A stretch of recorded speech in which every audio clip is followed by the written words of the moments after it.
أعوذ بالله من الشيطان الرجيم. بسم الله الرحمن الرحيم.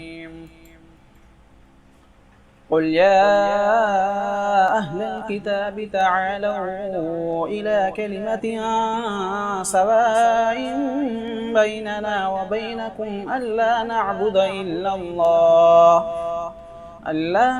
إلا الله ولا نشرك به شيئا ولا يتخذ بعضنا بعضا أربابا من دون الله، فإن تولوا فقولوا اشهدوا بأننا مسلمون.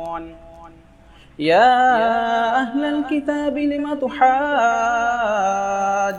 في إبراهيم وما أنزلت التوراة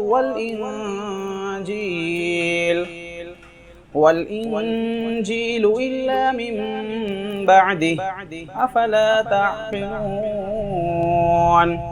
ها أنتم هؤلاء حاججتم فيما لكم به علم، فلم تحاجون فيما ليس لكم به علم، والله يعلم وأنتم لا تعلمون.